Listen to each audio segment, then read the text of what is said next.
let's talk about 2024, some fun stuff, and an interview I actually conducted yesterday, which we'll bring you some parts of. But let's start very first with the 2024 race with Ron DeSantis and with Donald Trump. So, of course, despite everything that you might hear in the media, for Trump, things are actually going pretty well. Let's go and put this up there on the screen. 4 of the latest polls of GOP primary voters not only see Trump leading DeSantis, they actually show him extending his lead over DeSantis. So here's the 4 aggregation.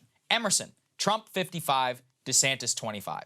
Yahoo News, Trump 47, DeSantis 39. Echelon, Trump 46, DeSantis 31. Fox News, Trump 43, DeSantis 28. All 4 of them show an increase for Trump in February over the last month. So this is why it's important. Let's say and bake in polling errors and many of these other types of things. Let's say that the polls can be off significantly as they were. Then it's important within these polls to see movement because obviously the pollsters are going to have the same errors baked in. And then within that, we can see some tracking. So we can't infer truth. Even the aggregate in 2022 is totally wrong, as we all found out. And these polls in this race have been all over the place. Map. All over the map. So you got them all the way from 39 down to what was 25 was the lowest. I mean, that's actually not terrible if you consider like what the range is. And again, importantly, all 4 see movement towards Trump. Why is that? Well, DeSantis is not a candidate. So if I was a DeSantis person, I'd be like, look, he's not even a declared candidate. We haven't even had the race on. But what are we learning? The first mover of Trump advantage is so immense. And he is near 50 in almost every single one of these. That's higher than where he started off in 2016 when he swept all of the early primaries going into Super Tuesday. So if you see the increasing trend of candidates getting in the race, Nikki Haley, Vivek Ramaswamy, you got Pence on the line, possibly DeSantis. He's going on a tour. He's got a new book out. Apparently he's going to South Carolina, New Hampshire, and Iowa. Complete coincidence, of course. Who else? Why would anyone go there for a book tour? But I think we know. Then we have Tim Scott, who wants to get in the race. We've got all these other people Glenn who are... Young can. Yeah, Glenn Young. Everybody's on the fence right now.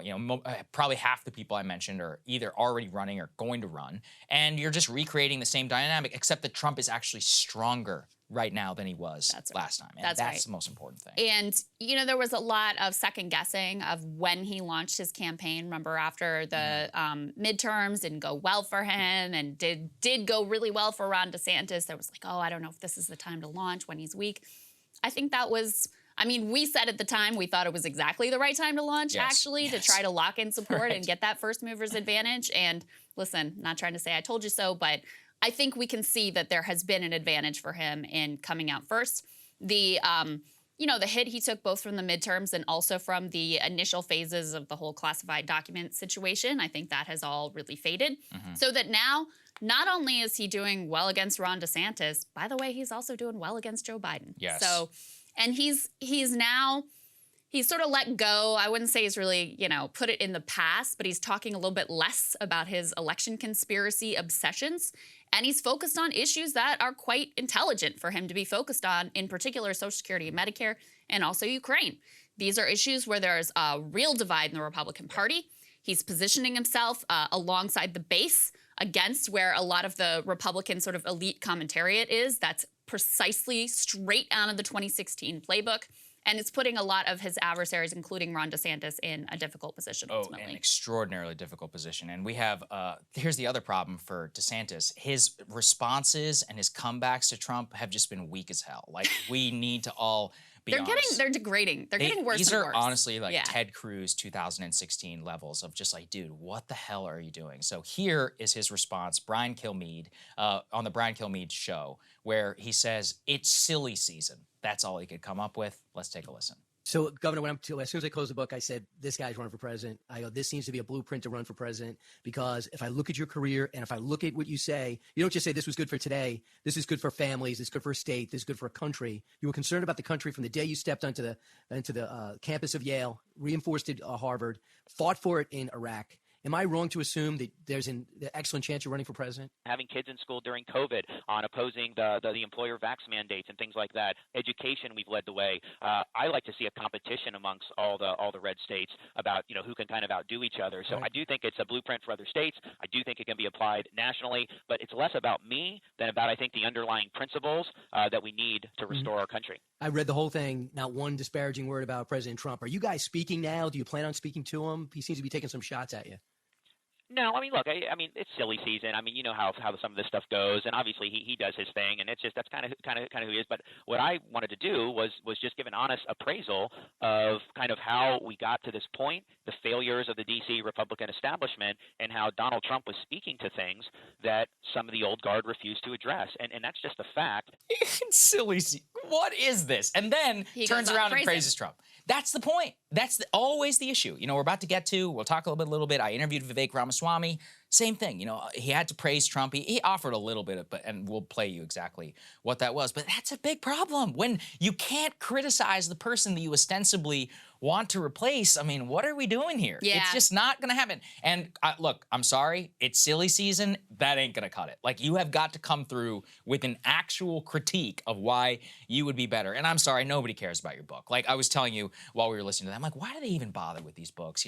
All these guys, no politician book is ever good. Well, They're always springboards, just a fake excuse to go to Iowa. I'll tell you why. The Yeah. technical reason, part of why they do it is because of the intricacies of campaign finance. So it allows they can them to get go and do the royalties. tour and do royalties and have staff that are involved with it and pay that staff and not like officially have launched a presidential campaign. So that's one reason why they ultimately do it.